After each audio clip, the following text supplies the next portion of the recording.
everybody, this is Shivali Sharma. Welcome to JKSSB Adda 614. I hope you all are doing great and also preparing well for your exams. As you know, exam date is very soon, so you have to be very serious about your exam. And with this, we are going to continue our topic today, that is agriculture in economic development, industrialization and economic development. तो आज का lecture हम start करने वाले हैं, जिसकी काफ़ी ज़्यादा बच्चे जो है डिमांड कर रहे थे, तो इसी बेसिस पे हम ये लेक्चर लेके आए हैं। ठीक है, तो चलिए स्टार्ट करते हैं। इसमें हमने क्या बात करनी है कि इकोनॉमिक डेवलपमेंट में एग्रीकल्चर का क्या रोल है। ठीक है, उसके अलावा इंडस्ट्रियलाइजेशन एंड इकोनॉमिक डेवलपमेंट में इसका क्या क्या कंट्रीब्यूशन है, ये सब चीज़ें हम फैक्चुअल डेटा प्लस जो भी इम्पोर्टेंट है एग्रीकल्चर के रिलेटेड, आपको आज तक जेकेएसएसबी में क्वेश्चंस बने हुए हैं, वो सारा का सारा आज हम कवर करने वाले हैं। सो ये क्लास आपके लिए बहुत ज़्यादा फ्रूटफुल रहने वाली है। अगर आप इस क्लास को एंड तक देखते हो तो इसमें आपको मैं हर एक ट्रिक बताऊंगी जो कि आपके लिए मोस्ट इम्पॉर्टेंट रहने वाली है। इसके बाहर आपको इससे क्वेश्चन नहीं बनने वाला है, that I can assure you कि अगर आप ये क्लास लगाते हो और इस क्लास में से अगर कोई भी क्वेश्चन आता है तो वो क्वेश्चन आपका 100% जो है वो कन्फर्म होगा। ठीक है, तो चलिए स्टार्ट करते हैं इसी नोटिस के साथ हमारा आज का टॉपिक। तो इसमें हम सबसे पहले बात करेंगे कि एग्रीकल्चर का जो रोल है वो क्या रहा है हमारे इंडिया की जीडीपी में। सबसे पहले तो बात करें एग्रीकल्चर का रोल जो है वो हमारी जीडीपी का टोटल 1/4 है। ठीक है, ये इम्पोर्टेंट है कंट्रीब्यूशन, और इसमें 60% ऑफ पॉपुलेशन इंगेज्ड है। ये ऊपर से डेटा, फैक्चुअल डेटा हम आगे रीड करने वाले हैं, जस्ट आपका ये ओवरव्यू हम यहाँ पे करेंगे कि किस तरह से एग्रीकल्चर जो है, बेशक 60% पॉपुलेशन इसमें इंगेज्ड है, लेकिन फिर भी इतना ज़्यादा कंट्रीब्यूशन यहाँ पे नहीं मिल पा रहा है एग्रीकल्चर के क्षेत्र से। उसके अलावा जो फॉरेन ट्रेड में भी इसका कुछ शेयर है, ये इंडस्ट्रीज को सपोर्ट करता है in the form of raw materials provide करके। ठीक है, इसका नेशनल इनकम में भी शेयर है और एम्प्लॉयमेंट भी प्रोवाइड करता है अगर 60% लोग इसमें इंगेज्ड हैं। तो ये सारी की सारी चीज़ें, अगर हम बात करें जीडीपी की, तो ये जो है हमारी टोटल वैल्यू होती है, जितनी भी final goods and services produce होती हैं हमारी टेरिटरी ऑफ इंडिया में। ठीक है, तो उसमें जितनी भी final goods and services produce होती है उनकी जो वैल्यू, ठीक है, उनकी फाइनल वैल्यू अगर हम बात करें तो वो आपकी कहलाती है जीडीपी। ठीक है, तो डोमेस्टिक में इसमें आपके फॉरेन जो होते हैं फॉरेनर्स प्लस इंडियंस, दोनों जो भी इंडियन टेरिटरी में रहते हुए काम कर रहे हैं गुड्स एंड सर्विसेज प्रोडक्शन में, उनकी जो फाइनल वैल्यू होगी वो कहलाएगी जीडीपी। ठीक है, तो इससे हम ग्रोथ रेट भी पता करते हैं। तो ये इसका 1/4 कंट्रीब्यूशन जो है यहाँ पे एग्रीकल्चरल, हालांकि ये ऊपर से है, इतना नहीं है। ठीक है, इससे भी कम है। तो हम पढ़ने वाले कि ऐसा क्यों है और इसके रिलेटेड क्या क्या चीज़ें इंपॉर्टेंट है, वो सारी की सारी हम आज कवर करने वाले हैं। तो नेक्स्ट बात करें अगर हम एग्रीकल्चर के रोल की इकोनॉमिक डेवलपमेंट में, तो इंडिया के जो इसमें अलग अलग व्यू पॉइंट्स हैं, ठीक है, हम उसको उन पॉइंट्स को नज़रअंदाज मद्देनजर रखते हुए हम ये इसका रोल पढ़ने वाले हैं कि किस तरह से एग्रीकल्चर जो है इकोनॉमिक डेवलपमेंट के क्षेत्र में भी अपना रोल इम्पोर्टेंट प्ले कर रहा है। अब इसको हमने अगर पढ़ना है तो हम अप्रोच कौन कौन से पॉइंट ऑफ व्यू पे रखते हैं, जैसे कि intersectoral transfer of resources mainly agriculture surplus. अलग अलग हमारे इकोनॉमी में सेक्टर्स है जहाँ पे आपके रिसोर्सेज वहाँ पे चाहिए होते हैं, तो वो सारे के सारे इंटरसेक्टरल जो रिसोर्सेज को ट्रांसफर कौन करवाता है in the form of raw material, ये सारा का सारा हमारा एग्रीकल्चर के पॉइंट ऑफ व्यू से है। मतलब बहुत सारे लंबे टाइम से जो हमारे इकोनॉमिस्ट हैं उनका इस पे बहुत बड़ा डिबेट रहा है कि एग्रीकल्चर की क्या इम्पोर्टेंस है और इंडस्ट्री की क्या इंपॉर्टेंस है इकोनॉमिक डेवलपमेंट ऑफ कंट्री में। ठीक है, अगर हम अपनी कंट्री की इकोनॉमिक डेवलपमेंट देखें तो इन दोनों की क्या ही यहाँ पे कंट्रीब्यूशन रही है, ये सब इम्पोर्टेंट जो है ये डिबेट का हिस्सा रहा है। अब ये इम्पोर्टेंट हो जाता है 1953 की जो डेट थी, रागनार नर्क्स, ठीक है, ये इंपॉर्टेंट पॉइंट है, इस पे क्वेश्चन पूछ सकते हैं आपको। रागनार नर्क्स जो है इन्होंने सबसे पहले एग्रीकल्चर की जो इम्पोर्टेंस है उसको हाईलाइट किया था। ठीक है, और एग्रीकल्चर की इम्पोर्टेंस के साथ साथ इंडस्ट्री इंडिपेंडेंस जो है वो इसकी बैलेंस ग्रोथ थी, क्योंकि इंडस्ट्रीज जो है डायरेक्टली या फिर इनडायरेक्टली किस पे रिलाई करते हैं, किस पे वो डिपेंडेंट है, वो आपके एग्रीकल्चर पे ही डिपेंडेंट है। तो ये सारी की सारी चीजें जो है रैगनार नर्क्स ने हाईलाइट की थी, कब की थी, 1953 में, ठीक है। उसकी जो ग्रोथ की थीसिस उसने थ्योरी बनाई थी, उस पे ये बताया था कि किस तरह से एग्रीकल्चर इंपॉर्टेंट है और इंडस्ट्रीज किस तरह से एग्रीकल्चर पे डिपेंडेंट है, ठीक है, ये था। उसके अलावा उन्होंने इसमें क्या आर्ग्यू करा था कि दो ऐसे सेक्टर्स हैं हमारे इकोनॉमी के जो कि एक साथ डेवलप हो रहे हैं, ठीक है, और होने चाहिए, वो एक दूसरे को असिस्ट करके, ठीक है, दोनों को एक दूसरे को असिस्ट करके यहाँ पे उन्होंने बोला था कि एक साथ वो डेवलप होने चाहिए। ये किसने बोला था? रैगनार नर्क्स ने। तो ये जस्ट आपका एक मैं अंडरस्टैंडिंग क्रिएट कर रही हूँ, इसमें से एग्जाम पॉइंट ऑफ व्यू से सिर्फ यही इंपॉर्टेंट है, लेकिन इस पे अगर आपको स्टेटमेंट बेस्ड क्वेश्चन आते हैं तो वो आपके यहाँ पे आने के चांसेस होते हैं। अब एग्रीकल्चर का क्या रोल है इकोनॉमिक लाइफ में, ये हम पढ़ेंगे। तो जैसे कि आपको पता है कि एग्रीकल्चर बहुत सारा रॉ मटेरियल प्रोवाइड करता है इंडस्ट्रीज को, इसके साथ साथ जो भी हमारी पॉपुलेशन ग्रो कर रही है उनको फूड भी प्रोवाइड करता है। तो यानी कि कहने का मतलब ये है कि ये सिर्फ फूड प्रोवाइड करने का काम ही नहीं करता, ये अपने एग्रीकल्चर से रॉ मटेरियल भी बहुत सारी इंडस्ट्रीज को प्रोवाइड करता है, ठीक है, क्योंकि आजकल आपको पता है कि कितनी सारी फूड प्रोसेसिंग की इंडस्ट्रीज बन चुकी हैं। अगर आप इन सब चीजों में अगर आपको रॉ मटेरियल चाहिए तो वो तो एग्रीकल्चर के रिलेटेड ही मिलेगा। अगर बात करें इंडिया की जो ट्रेडिशनल इंडस्ट्रीज थी, जैसे कि शुगर, टी, जूट, टेक्सटाइल, ये सारी की सारी एग्रो बेस्ड ही इनका नेचर था। ये सब इनका जो भी रॉ मटेरियल होता था वो एग्रीकल्चर से रिलेटेड था। तो अगर बात करें एग्रीकल्चर जो क्यों इस तरह से मतलब पीछे रहा और इसकी वजह से हमारी जो बहुत बड़ी बड़ी इंडस्ट्रीज को किस तरह से इसका बुरा प्रभाव पड़ा, कि हमारी जो एग्रीकल्चर इतना अच्छा नहीं रहा, जिससे हमारी ये जो इंडस्ट्रीज है वो इतनी ग्रो नहीं कर पाई। इसको हम क्या बोलते हैं? Supply linkage of agriculture with industries, क्योंकि एग्रीकल्चर से ही ये सारा का सारा ट्रांसफर रॉ मटेरियल का होगा इंडस्ट्रीज को। तो अगर हमारे पास एग्रीकल्चर में ही सरप्लस प्रोड्यूस नहीं हो रहा कि हम उसमें जो है इंडस्ट्रीज को वो सारा का सारा रॉ मटेरियल प्रोवाइड करें और हमारी जो है नीड के बाद जो बचा हुआ एग्रीकल्चर प्रोडक्ट्स होगा वो हमें इंडस्ट्रीज को करना होता है ना। अगर हमारे पास इनफ प्रोड्यूस ही नहीं हो रहा जिससे हमें लोगों की नीड्स को पूरा करे, तो वो फिर इंडस्ट्रीज को कहाँ से प्रोवाइड किया जाएगा? तो इसके लिए हमें एग्रीकल्चर सरप्लस चाहिए, इनफ अमाउंट में हमें एग्रीकल्चर जो चाहिए हमारी प्रोडक्शन, लेकिन इतना नहीं हो रहा। इससे क्या हुआ कि जो जितनी भी इंडस्ट्रीज हैं उनके ऊपर बहुत बड़ा इफेक्ट पड़ा है।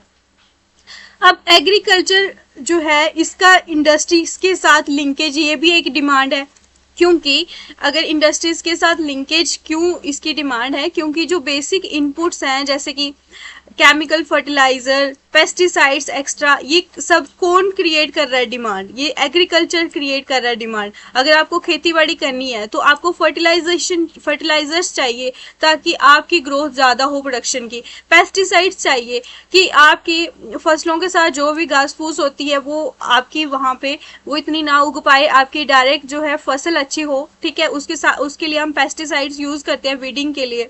और इसके साथ साथ जैसे कि कैपिटल गुड्स होगी जिसमें हमारे ट्रैक्टर्स आते हैं, पंप सेट्स आते हैं, ये सब किसके लिए यूज हो रहे हैं? ये एग्रीकल्चर के लिए यूज हो रहे हैं। तो इससे क्या हुआ? एग्रीकल्चर की जो डिमांड थी वो इंडस्ट्रीज के साथ भी लिंक होने लगी, ठीक है। ये सब इंपॉर्टेंट चीजें हैं आपकी, ये सब देख रहे हो कि आपका सिर्फ ये सप्लाई जो है फूड नहीं कर रहा है, ये बहुत सारे रॉ मटेरियल प्रोवाइड कर रहा है। इससे जो है इंडस्ट्रीज के साथ डिमांड भी लिंकेज हो रही है, जिसमें जो है हमारी केमिकल फर्टिलाइजर इन सब के लिए जो है डिमांड बेसिक इनपुट्स की क्रिएट हुई। इसके अलावा एग्रीकल्चर जो सेक्टर है वो क्या प्रोवाइड करता है? इंडस्ट्रियल गुड्स के लिए एक मार्केट प्रोवाइड करता है, जिसमें वो सारी की सारी चीज़ें जो है वो इंडस्ट्रीज को प्रोवाइड करेगा। अगर कोई इंडस्ट्रीज, कोई फूड प्रोसेसिंग इंडस्ट्रीज है तो वो फूड को प्रोसेस करने के लिए उसके पास वो फूड रॉ मटेरियल की फॉर्म में तो होना चाहिए ना। तो वो मार्केट कौन प्रोवाइड कर रहा है? वो प्रोवाइड कर रहा है आपकी एग्रीकल्चर सेक्टर। तो इसी वजह से एग्रीकल्चर डेवलपमेंट बहुत ज़्यादा इम्पॉर्टेंट है। अगर आपको अर्बन अनएम्प्लॉयमेंट को कम करना है और अगर इनकम इनइक्वालिटी आपकी जो है वो करनी है, तो आपके लिए एग्रीकल्चर डेवलपमेंट बहुत ज़्यादा इम्पॉर्टेंट है। ठीक है, तो ये सारी की सारी चीज़ें थी आपको एग्रीकल्चर के रिलेटेड। यानी कि अगर ये इंडस्ट्री ग्रो करती है, अगर हमारा एग्रीकल्चर सरप्लस होता है, तो हमारी इसके साथ साथ वो एक तरह से लिंकेज बना के चल रहा है सप्लाई सेक्टर में फॉर इंडस्ट्रीज। तो ये सब चीज़ें आपको एग्रीकल्चर के रिलेटेड इंपॉर्टेंट है। अब यहाँ से स्टार्ट होगा आपका फैक्चुअल डेटा और यहाँ से आपकी स्टार्ट होने वाली है ट्रिक वाइज आपके सारा का सारा लेक्चर। अब बात करें हम एग्रीकल्चर की, तो क्या होता है agriculture? Science and art of cultivation of crops and rearing of live stock. यानी कि किस तरह से हमने क्रॉप्स फसलें प्रोड्यूस करनी है, उसकी जितनी भी साइंस और उसकी जितनी भी आर्ट है उसको हम बोलते हैं science and art of cultivation of crops. और उसके साथ साथ जो हम पशुपालन करते हैं उनको किस तरह से हमने पालन करना है, ये सब चीज़ें सॉरी ये एग्रीकल्चर के रिलेटेड इसमें इसके अंडर आती हैं। अब एग्रीकल्चर का जो कंट्रीब्यूशन है एम्प्लॉयमेंट में वो कितना है? 54%। अगर हम 2011 का डेटा देखते हैं तो इसमें एग्रीकल्चर का कंट्रीब्यूशन है 54%। ठीक है, अब एक जो हमारा लास्ट सेंसस हुआ है 2011 का, उसकी बात करें तो अगर हम करंट स्टेटस देखें इसका, तो as per ministry of statistics and programme implementation, ये जो सर्विस सेक्टर है, सर्विस सेक्टर की बात कर रही हूँ, सर्विस सेक्टर का कितना कंट्रीब्यूशन है हमारी जीडीपी में, जो मैंने बताया क्या होती है 54% जो है ये सर्विस सेक्टर का जो कंट्रीब्यूशन है। तो ये लार्जेस्ट सेक्टर है जिसका आपकी जीडीपी में कंट्रीब्यूशन है, वो है आपका सर्विस सेक्टर। ठीक है, उसके बाद जो इंडस्ट्री सेक्टर है वो सेकंड लार्जेस्ट है इंडिया में, जिसका कंट्रीब्यूशन है 28%। तो सबसे पहला जीडीपी में हो गया सर्विस सेक्टर, फिर आएगा इंडस्ट्री सेक्टर, फिर आएगा आपका एग्रीकल्चर सेक्टर, तो इसका है 18%। तो बहुत ज़्यादा कम है कंट्रीब्यूशन। इसके साथ साथ एग्रीकल्चर एंड और भी छोटे मोटे जो सेक्टर हैं वो सब मिलके आपके जो है 18% कंट्रीब्यूट करते हैं, जो कि थर्ड लार्जेस्ट सेक्टर हुआ। तो इससे हमें पता चलता है कि एग्रीकल्चर इतने सारे लोगों को जो है एक तरह से रोजगार प्रोवाइड करता है, लेकिन फिर भी उसकी उतनी वैल्यू नहीं है, उतना वो कंट्रीब्यूट नहीं कर पा रहा, बिकॉज हमारे देश में एग्रीकल्चर के रिलेटेड इतनी एडवांसमेंट अभी नहीं हुई है, इतनी टेक्नोलॉजी नहीं आई है, इतनी ज़्यादा प्रोडक्शन नहीं हो रही है as per demand. Supply linkage में इशू बीच में गैप आ रहा है, जितना रॉ मटेरियल चाहिए वो सरप्लस नहीं है। तो ये सब मेजर फैक्टर्स हैं जो सेटबैक हैं इसके लिए। अब एग्रीकल्चर हालांकि इन सब बावजूद होने के भी ये सब लोगों की हमारे इंडिया में मोस्टली जो प्राइमरी एक्टिविटी है, यानी कि ज़्यादातर लोग कौन सा काम करते हैं वो आपका एग्रीकल्चर है। और ये सबसे बड़ा अनऑर्गेनाइज्ड सेक्टर भी है, इसका कोई प्रॉपर ऑर्गेनाइजेशन नहीं है। जैसे कि अगर आप इंडस्ट्रीज की बात करें, जैसे कि अगर हमारी बैंकिंग इंडस्ट्री होगी, वो एक ऑर्गेनाइज सेक्टर है, सब कुछ ऑर्गेनाइज्ड है उसमें, ठीक है। लेकिन अगर बात करें क्या आपको एग्रीकल्चर के रिलेटेड ऐसा कोई ऑर्गेनाइजेशन मिलता है? आप अगर आपने प्रोड्यूस करनी है, कोई भी चीज़ आपने कल्टीवेशन करनी है या फसलें लगानी है, क्या उसका कोई आपको ऑर्गेनाइज करने को बोलता है कहीं पे आपने वो डेटा देना है? ऐसा कुछ नहीं होता है, ठीक है। तो ये सबसे बड़ा अनऑर्गेनाइज सेक्टर है। उसके अलावा अब हम इनमें फैक्चुअल डेटा पढ़ने वाले हैं। जो प्रोडक्शन की बात करें, इंडिया कौन कौन सी चीज़ों में नंबर 1 है? सबसे पहले स्पाइसेस, मसाले वगैरह, आपकी दालें, पल्सेस, मिलेट्स होगा ये, ठीक है, ये MILNE मिलेट्स है। उसके बाद जूट, इसमें इंडिया का जो है नंबर 1 है प्रोडक्शन में। और इंडिया में सबसे ज़्यादा जो बफेलोज हैं वो सबसे ज़्यादा इंडिया में हैं, ठीक है। ये इंपॉर्टेंट हो जाता है। वर्ल्ड लार्जेस्ट कैटल हर्ड जो कि बफेलो है, ये सब इंडिया में है। और spices, pulses, millets and jute, इसमें इंडिया नंबर 1 है, क्योंकि मोस्टली ज़्यादातर आपको पता है कि चाइना ही होता है। तो इसी वजह से आपको नंबर 2 का भी पता होना चाहिए। तो इसमें आपको SP, मिलेट्स, जूट, ये याद रखना है। नंबर 2 है इंडिया राइस में, व्हीट में, cotton, sugar cane, tea, groundnut, cashew nut, China के बाद। लेकिन एक्सपोर्टर जो है ये सबसे बड़ा एक्सपोर्टर है इंडिया। लेकिन प्रोडक्शन की बात करें तो इंडिया नंबर 2 है। यानी कि बात क्या हो रही है, अगर चाइना इतना प्रोड्यूस कर रहा है ये सब चीजें, तो वो इतना वो एक्सपोर्ट नहीं कर रहा एग्रीकल्चर के रिलेटेड चीजें। हालांकि उसकी बहुत सारी इंडस्ट्रीज है जो दूसरे काम करती है, वो बहुत ज्यादा फेमस है। मोबाइल इंडस्ट्री हो गया, आपकी टॉयज इंडस्ट्री हो गया, आपकी हर एक चीज जो है चाइना से आ रही है, ठीक है, मेड इन चाइना आता है। लेकिन इन सब चीजों में चाइना बिगेस्ट एक्सपोर्टर नहीं है, ये है हमारा इंडिया, ठीक है। तो नंबर 2 होने के बावजूद भी वो इतना सब चीजों को एक्सपोर्ट करता है, rice, wheat, sugarcane, cotton, tea, groundnut, ठीक है, ये सब चीजें। अब हम पढ़ने वाले हैं जिसपे से आपको क्वेश्चन बनने वाला है, ये आप 100% ये मैं आपको बोलने वाली हूँ, हर बार ये क्वेश्चन आता है जेकेएसएसबी में, तो आपको भी आ सकता है, तो इसीलिए आपने ये ध्यान से पढ़ना है और मैं आपको इसकी ट्रिक भी कराऊंगी, ठीक है। अब हमने अगर ऑफिशियल सोर्सेज से देखें, टॉप इंडियन जो स्टेट्स हैं, जो टॉप प्रोड्यूसिंग स्टेट हैं एज पर इकोनॉमिक सर्वे, तो वो हम पढ़ने वाले हैं। सबसे पहले अगर बात करें राइस की, तो सबसे ज्यादा राइस उगता है तेलंगाना में, फिर उत्तर प्रदेश, फिर वेस्ट बंगाल। तो इस तरह से सीक्वेंस आपको पता होना चाहिए, बट अगर आपकी फर्स्ट भी आप याद कर लेते हो तो वो भी इनफ है, ठीक है। व्हीट होता है उत्तर प्रदेश में, मेज होता है कर्नाटका में, टोटल न्यूट्री कोर्स सेरल्स ये होता है राजस्थान में, ठीक है। उसके बाद तुर कर्नाटका में, ग्राम मध्य प्रदेश में, total food grains Uttar Pradesh में, ऑयल सीड्स, ये अब नीचे हम ऑयल सीड्स के बारे में पढ़ने वाले हैं। ग्राउंडनट कहाँ पे होता है, गुजरात में।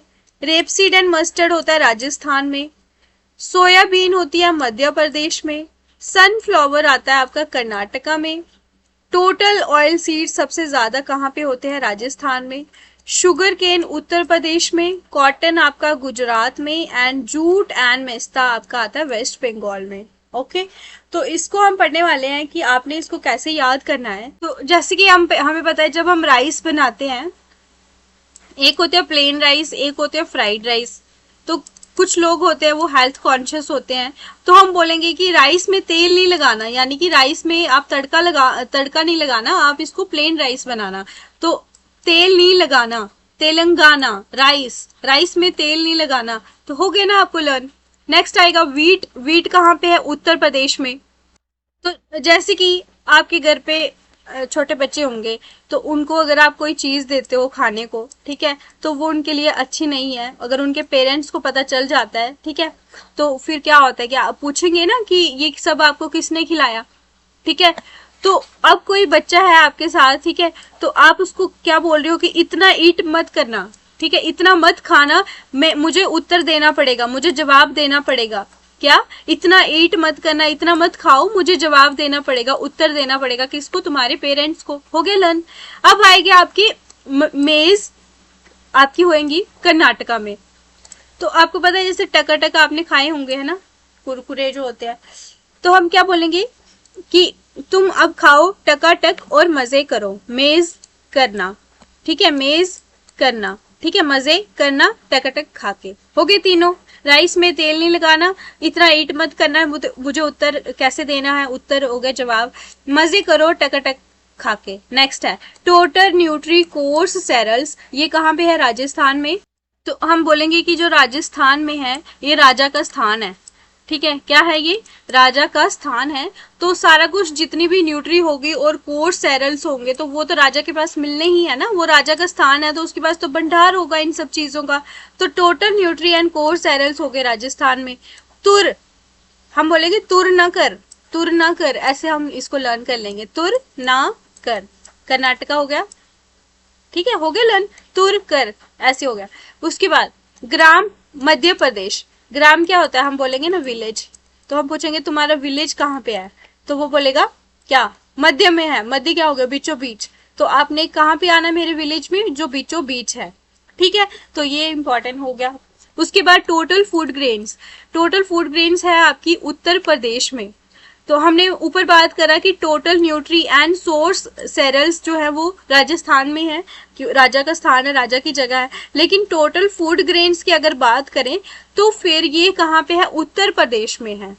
तो यानी कि आपको बहुत सारे फूड ग्रेन्स चाहिए होंगे तो आपको प्रदेश में उतरना पड़ेगा और वहां से आपको ये मिलेंगे, क्या, फूड ग्रेन्स। प्रदेश में उतरना पड़ेगा, तभी जाके आपको टोटल फूड ग्रेन्स मिलने वाले हैं। हालांकि राजा के स्थान में आपको न्यूट्री वगैरह टोटल सेरेल्स मिल जाएंगे, लेकिन फूड ग्रेन्स के लिए तो आपको उतरना पड़ेगा प्रदेश में। ऐसे आपने लर्न करना है, ठीक है। तो आई होप आपको यहाँ तक लर्न हो गया होगा जितना भी मैंने बताया। तो आप इसको जो है दोबारा से देख लेना अगर भूल जाएगा। उसके बाद आएगा ऑयल सीड्स। ऑयल सीड्स में वो कौन कौन सी है, जैसे कि ग्राउंड नट। ग्राउंड नट आपके गुजरात में है। तो आपको पता है कि गुजरात से कितनी बड़ी जो है पर्सनैलिटीज हैं निकली हुई, जैसे महात्मा गांधी हो गए, ठीक है, सरदार वल्लभ भाई पटेल हो गए, अब जैसे कि अभी प्रेजेंट में नरेंद्र मोदी, उसके बाद आपके अमित शाह, उसके बाद आपके ये जो अडानी, तो कितनी बड़ी पर्सनैलिटीज हैं आपके गुजरात से। तो हम बोलेंगे कि ये गुजरात है ना, ये नट्स है। नट्स मतलब ग्राउंड में नट्स, हम बोलेंगे कि अंडरग्राउंड जैसे कि कोई चीज निकल जाती है उसको बोलेंगे हम। तो हम बोलेंगे गुजरात एक अंडरग्राउंड नट है, यानी कि यहाँ से बहुत सारी चीजें निकल रही हैं, बड़ी बड़ी पर्सनैलिटीज निकल रही हैं, ग्राउंड नट। और उसके साथ साथ जी भी है ये, ठीक है, जी गुजरात एंड राजस्थान, इस तरह से लर्न कर लेना। उसके बाद आएगा रेप सीड एंड मस्टर्ड। तो रेप सीड एंड मस्टर्ड जो है ये राजस्थान। हमने वहां पे पढ़ा था कि टोटल सेरल्स, और यहाँ पे एक और चीज पढ़ी थी हमने, एक second, course cereals and total nutri, तो ये अलग हो गया। अब जैसे कि RM क्या होता है,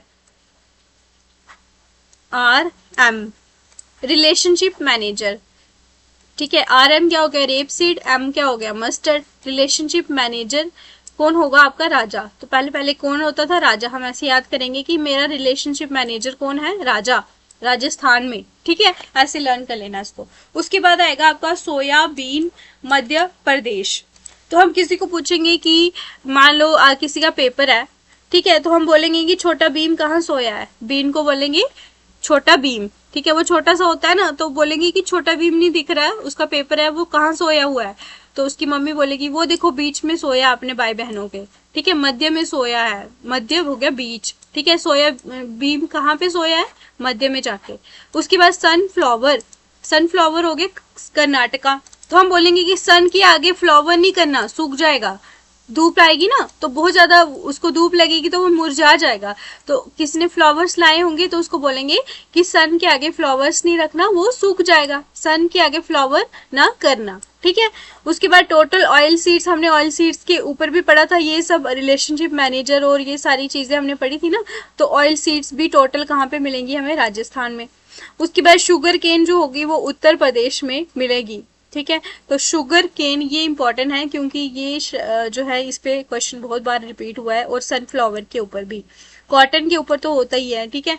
और जूट एंड मिस्ता ये वेस्ट बंगाल में है। Total oil seed, total cereals and total oil seed ये एक साथ लर्न कर लेना। ये कहाँ पे है, राजस्थान में। Total nutri, total cereals, total oil seeds, rape seed and mustard ये सब आपके राजस्थान में है। शुगर केन उत्तर प्रदेश में। जैसे कि किसी का नाम होगा सू, क्या नाम है, सू, चाइनीज के नाम होते हैं ना इस तरह से। तो हम क्या बोलेंगे कि सू कहाँ गया, उत्तर में गया, उत्तर घराने में गया। कहाँ पे गया, उत्तर घराने में। सू गया उत्तर घराने में, गरकेन को बोलेंगे घराने। ऐसे लर्न करना है। उसके बाद है कॉटन, गुजरात। तो कॉटन में क्या है, टन।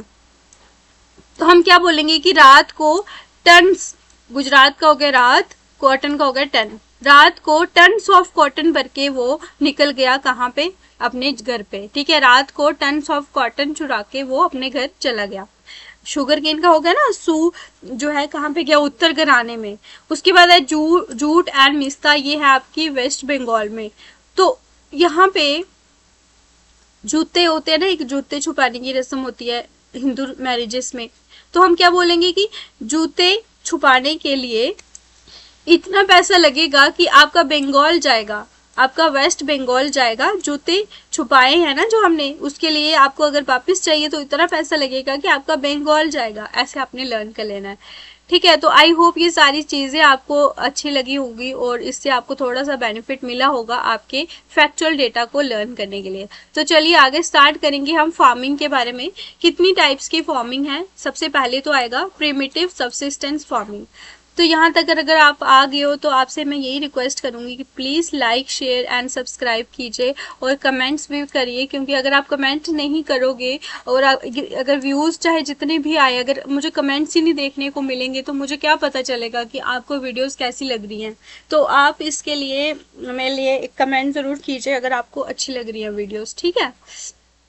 प्रीमिटिव सबसिस्टेंस फार्मिंग, अब हमें फार्मिंग के ऊपर भी क्वेश्चन आ सकता है, एग्रीकल्चर के रिलेटेड टॉपिक है। तो जिस तरह की जो फार्मिंग होती है आप हम अपने फैमिली मेंबर्स के साथ मिलके करते हैं उसे बोलते हैं हम प्रीमिटिव सबसिस्टेंस फार्मिंग। ये इंपॉर्टेंट हो जाता है, ठीक है।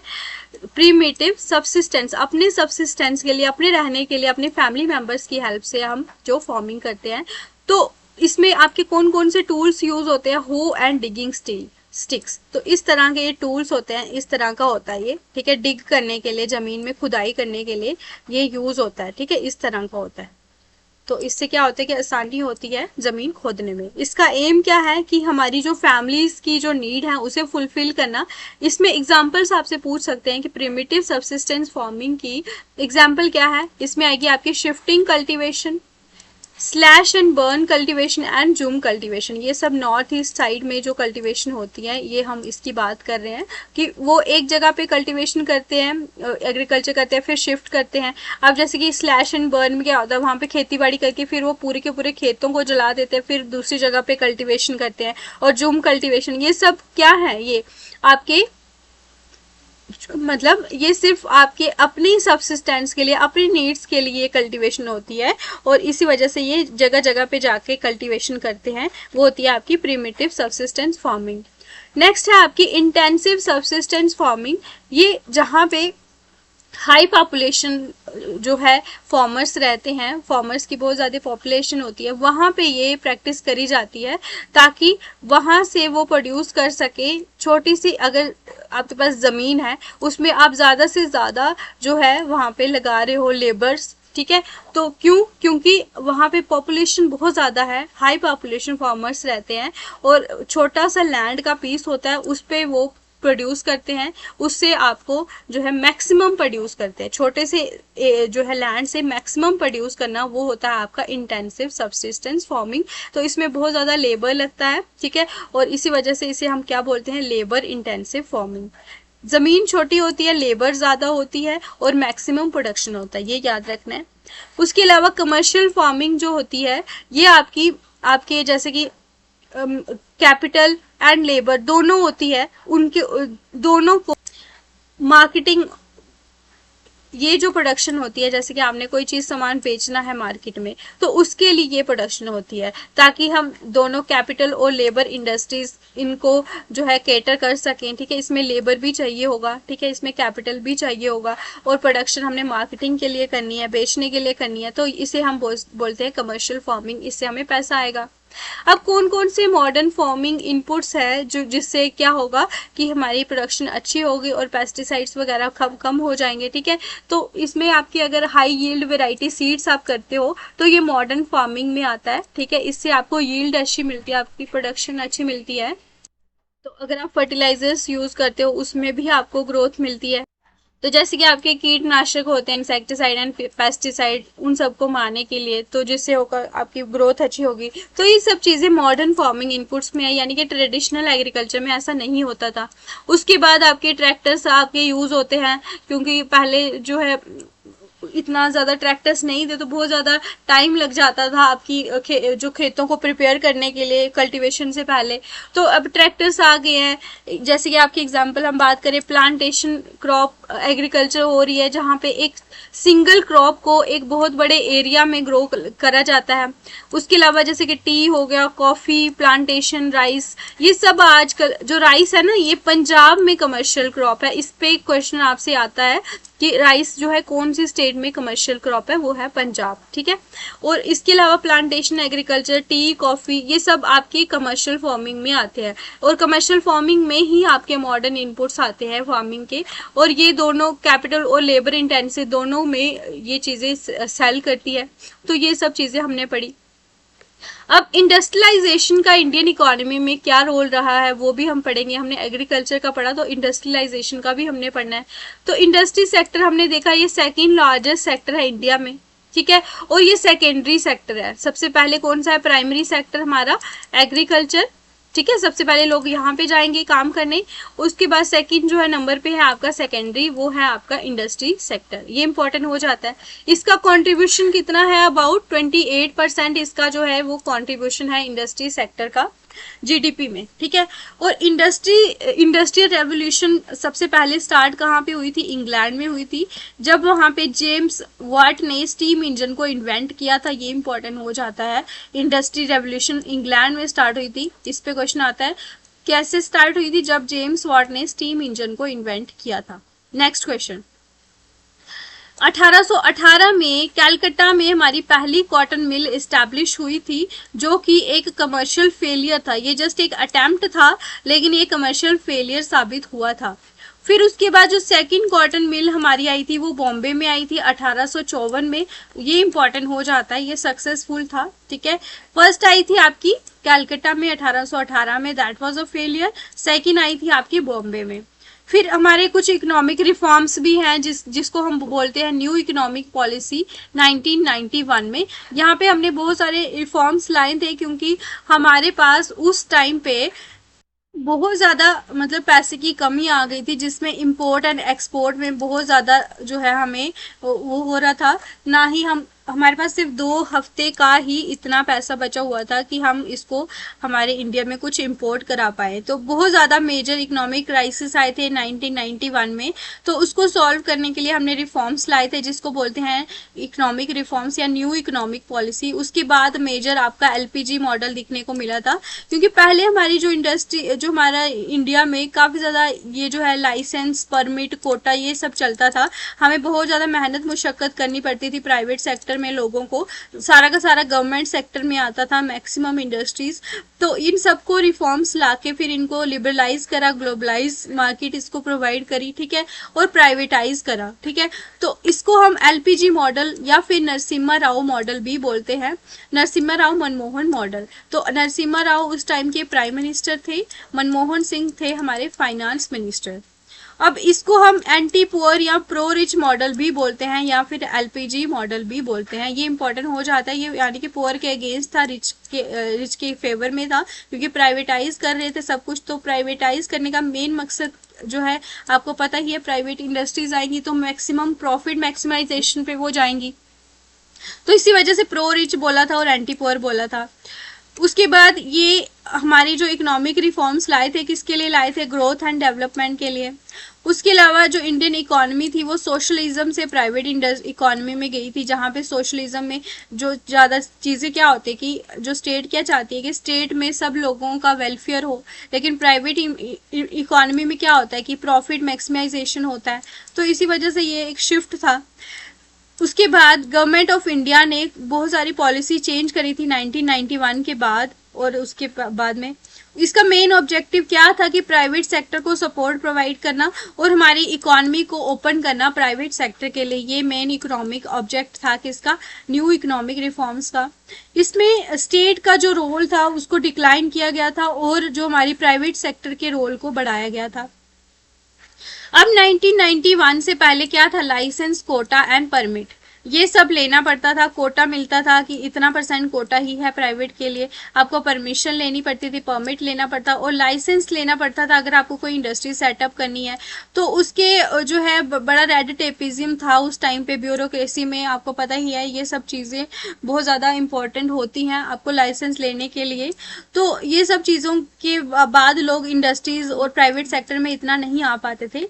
लेकिन उसके बाद जब 1991 के बाद जो रिफॉर्म्स आए, उसमें इंडस्ट्रीज को प्राइवेटाइज कर दिया, उसको लिबर्टी दे दी गई, फ्रीडम दे दी गई, और ग्लोबलाइज मार्केट प्रोवाइड कर दी गई कि आप अपना जो भी सामान है वो अभी पूरा वर्ल्ड एक मार्केट है, ठीक है, आप कहीं पे भी बेच सकते हो, खरीद सकते हो, ये सब चीज़ें थी। उसके बाद मेन फीचर्स हम इसमें पढ़ेंगे, इंपॉर्टेंट है। तो इसमें है था D reservation, D licensing and foreign investment, ये इसके मेन फीचर्स थे। यानी कि जो भी सेक्टर पब्लिक सेक्टर के लिए रिजर्व थे उनको कम कर दिया गया। अभी प्रेजेंट की बात करें सिर्फ 2 सेक्टर हैं, ये इंपॉर्टेंट हो जाता है। प्राइवेट सेक्टर, अभी गवर्नमेंट सेक्टर के अंदर कौन से सेक्टर हैं जो रिजर्व है, वो है एटॉमिक एनर्जी एंड रेलवे, ये सिर्फ प्राइवेट पब्लिक सेक्टर के लिए रिजर्व है। बाकी जितने भी सेक्टर हैं वहां पे आप अभी प्राइवेट इंडस्ट्रीज जो है वो ओपन कर सकते हो। देन आपका आएगा डी लाइसेंसिंग। तो इंडस्ट्रियल लाइसेंस जो था उसको अबॉलिश किया गया था। अभी प्रेजेंट में सिर्फ 4 ही इंडस्ट्रीज है। अब सेक्टर की बात करें तो 2 सेक्टर है, इंडस्ट्री की बात करें तो 4 इंडस्ट्री है। ये याद रखना है, जहां पे इंडस्ट्रियल लाइसेंस जो है वो चाहिए होता है। जैसे कि जिसमें आएगा आपका, ये एग्जांपल्स पे क्वेश्चन आते हैं, कौन कौन सी है, electronic aerospace, defence equipments, specified hazardous chemicals, industrial explosives and cigars and cigarettes of tobacco. ये सब चीजें इंडस्ट्रीज जो है, ये जो है इनके लिए आपको लाइसेंस चाहिए होता, बाकी इवॉलिश खत्म कर दिया गया है। ठीक है, इनको याद रख लेना, electronic aerospace, defence equipment, specified hazardous chemicals, ये सब चीजें। ठीक है, देन आपका फॉरेन इन्वेस्टमेंट जो है, एफडीआई लिमिट, जो आपके फॉरेनर्स यहाँ पे इन्वेस्ट कर सकते थे, तो पहले 40% था मैक्सिमम, फिर इसको बढ़ाया गया 51% भी कर दिया गया। लेकिन अभी बहुत सारे ऐसे सेक्टर्स हैं जिसमें गवर्नमेंट ने अलो कर दिया कि 100% जो है फॉरेनर्स यहाँ पे आके इन्वेस्ट कर सकते हैं, आपकी इंडस्ट्रीज में मैक्सिमम शेयर 100% भी वो ले सकते हैं। तो ये इंपॉर्टेंट हो जाती है आपकी। किसके रिफॉर्म्स के बाद आया था ये, 1991 के रिफॉर्म्स के, जब यहाँ पे हमारे इकोनॉमी में मेजर इकोनॉमिक क्राइसिस आया था। ठीक है, तो जिसमें बैलेंस ऑफ पेमेंट्स में बहुत ज़्यादा इशू आया था, इंपोर्ट एक्सपोर्ट में प्रॉब्लम चल रही थी हमारे पास इतना ज़्यादा, तो ये सब चीज़ें थी। तो इसके बाद ये सब चीज़ें हुई थी। ठीक है, जो कि काफ़ी ज़्यादा एक मेजर फैक्टर था जिससे हमारी इकोनॉमी बहुत ज़्यादा बूस्ट करी थी, बहुत ज़्यादा ग्रोथ हुई थी, डेवलपमेंट भी हुई थी। ठीक है, नेक्स्ट बात करेंगे तो इस पे भी आपका एक क्वेश्चन कंफर्म है और इसकी भी मैं आपको ट्रिक बताऊंगी, तो वो ट्रिक आपके लिए बहुत इंपॉर्टेंट होने वाली है। ध्यान से पूरी क्लास कंटिन्यू कीजिएगा। और अभी तक जो है हम जो भी पढ़ा रहे हैं ये एग्जाम ओरिएंटेड है। ठीक है, तो बहुत सारी एग्रीकल्चर रेवोल्यूशन हुई है इंडिया में, उनके बारे में हम पढ़ने वाले हैं। किसके रिलेटेड थी वो रेवोल्यूशन, कौन से प्रोडक्ट के रिलेटेड, उसका एम क्या था और उसके फादर क्या थे, इन पे क्वेश्चन आता है, तो ये आपको ध्यान से पढ़ना है। बात करें हम सबसे पहले integration of economic principles in technology development. एक सेकेंड, इसको थोड़ा मैं छोटा कर लूँ। तो अगर हम बात करें economic principles in technology development, तो इसके किसके रिलेटेड थी ये रेवोल्यूशन, एवरग्रीन रेवोल्यूशन के रिलेटेड थी। इसके फादर थे आपके स्वामीनाथन। अब एमएस स्वामीनाथन एक और रेवोल्यूशन के फादर थे, वो है आपकी फूड ग्रेन्स, जो कि ग्रीन रेवोल्यूशन के रिलेटेड थी, वो भी एमएस स्वामीनाथन थे। यानी कि ग्रीन हो या फिर एवरग्रीन हो, तो हमारे स्वामी जो है वो है ग्रीन भी है, वो एवरग्रीन भी है, सदाबहार है। तो ऐसे आपने लर्न कर लेना है। तो ग्रीन में क्या आ जाएगा आपका, फूड ग्रेन्स। ठीक है, ग्रीनरी ही ग्रीनरी है, आप ग्रीनरी ही होगी जब आप ग्रेन्स उगाओगे। ठीक है, तो उसके लिए हमारे स्वामी है ग्रीन। उसके बाद एवरग्रीन जो है सदाबहार। ठीक है, एवरग्रीन क्या होता है, सदाबहार आपके। अब यहाँ पे हम इसको रिलेट करके चलेंगे कि जो स्वामी होते हैं ना, जो भगवान होते हैं, जो हमारे गॉड होते हैं, उन वो सदा क्या चाहते हैं, एवर क्या होता है, सदा। वो सदा क्या चाहते हैं कि सभी इंटीग्रेट होके चले, मिलजुल के रहें, जिससे क्या होती है, टेक्नोलॉजी डेवलपमेंट होती है। तो ये हो गया आपका फर्स्ट। सेकंड है आपकी higher production technology driven, second green revolution. तो ग्रीन रेवोल्यूशन एक हमने फूड ग्रेन्स के रिलेटेड पढ़ी थी, स्वामीनाथन थे। लेकिन जो सेकंड ग्रीन रेवोल्यूशन थी ये टेक्नोलॉजी के रिलेटेड थी, ये हायर प्रोडक्शन के रिलेटेड थी, जिसमें आपका क्या आता है, प्रोटीन रेवोल्यूशन। तो आपने पढ़ा है जैसे कि जब से नरेंद्र मोदी की गवर्नमेंट आई है आफ्टर 2014, जब वो फर्स्ट टाइम बने थे, तो टेक्नोलॉजी के ऊपर खासा ध्यान दिया गया था। तो ये आपने सेकंड ग्रीन रेवोल्यूशन जो थी वो टेक्नोलॉजी के रिलेटेड थी, तो इससे आपने रिलेट करने चलना है। टेक्नोलॉजी है आपके नरेंद्र मोदी एंड अरुण जेटली जो है उनके रिलेटेड है। ठीक है, ये आपने याद रखना है, अरुण जेटली एंड नरेंद्र मोदी इसके फादर है। उसके बाद ऑयल सीड प्रोडक्शन जो है ये आपकी मस्टर्ड एंड सनफ्लावर के रिलेटेड आती है, क्योंकि ये दोनों क्या होते हैं, येलो येलो कलर के होते हैं ना, जितने भी ऑयल सीड होते हैं, ऑयल सीड, ये सनफ्लावर भी येलो कलर का होता है, मस्टर्ड भी आपका येलो कलर का होता है, तो येलो येलो तो आप याद ही कर सकते हो। तो इसके फादर हैं सैम पिटरोडा। सैम पिटरोडा को कैसे लर्न करना है आपने, कि सैम को पीट पीट के येलो बना दिया, उसको पीला बना दिया, ठीक है, सैम को पीट पीट के येलो बना दिया। तो येलो तो किसके रिलेटेड है, mustard and sunflower. Next, petroleum products black revolution, जब हम इनको जलाते हैं तो ब्लैक ब्लैक धुआं निकलता है ना, तो इसको आप ऐसे ही लर्न कर लेना कि पेट्रोलियम जला के ब्लैक धुआं निकलता है, black revolution. Fish production blue revolution, doctor Arun Krishnan.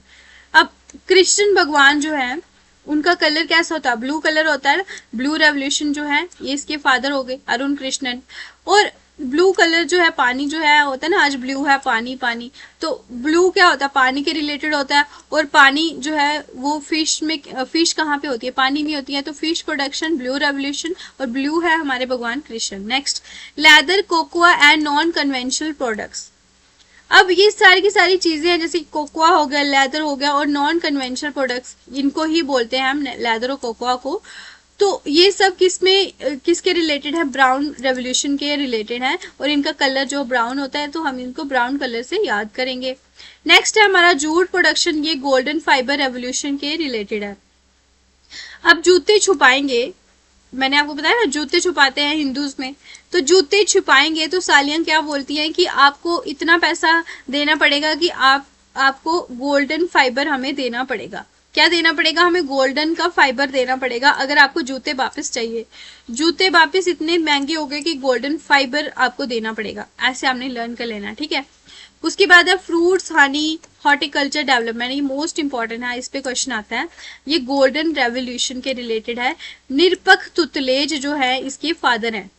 तो निरपख क्या क्या बोलेंगे हम, निसंदेह, निरपख को बोलेंगे निसंदेह, ठीक है, इसमें कोई शक नहीं है, निसंदेह कि आजकल अगर फ्रूट और